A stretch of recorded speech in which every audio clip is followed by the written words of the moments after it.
Dito sa amin ngayon, bali may low pressure ano daw na nasa Samar. Kaya iyan baha na kaagad.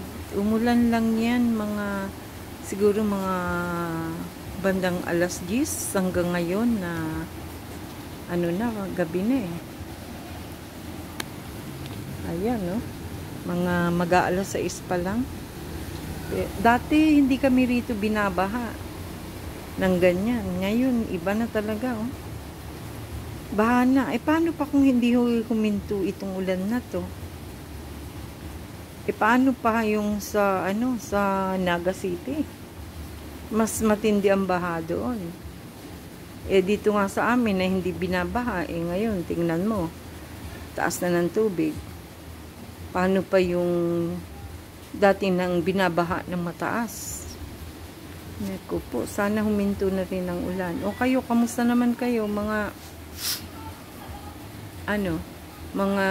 mga sa lugar na talagang bahain. Kumusta na sa inyo dyan ang baha? Ingat lang tayo. At talagang climate change na tayo ngayon.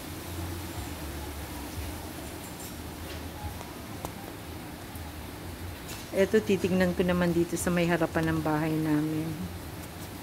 Kasi yung pinakita ko yung nasa side. Ngayon, tingnan natin dito sa harapan kung hanggang saan na yung tubig. Ayan, baha na rin, Mataas na rin pala, Nakikita mo naman talaga, Mataas na rin. Pero yung mga bata, masaya pa sila habang naglalaro sa ulan, Mga ganyan,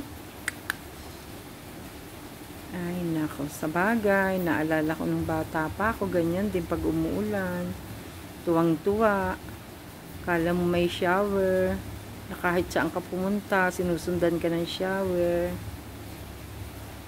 Pero sana naman, wag nang tumuloy ang bagyo.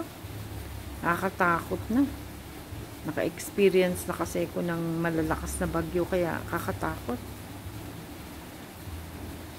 Ingat na lang tayo, mga kaibigan.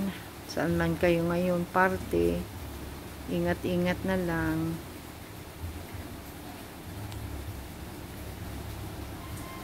Okay. At puputulin ko na muna ang aking pagsasalita. At kung hindi pa kayo naka-subscribe sa channel ko, Orchids 2018, subscribe kayo para magkaibigan na tayo. Bye-bye!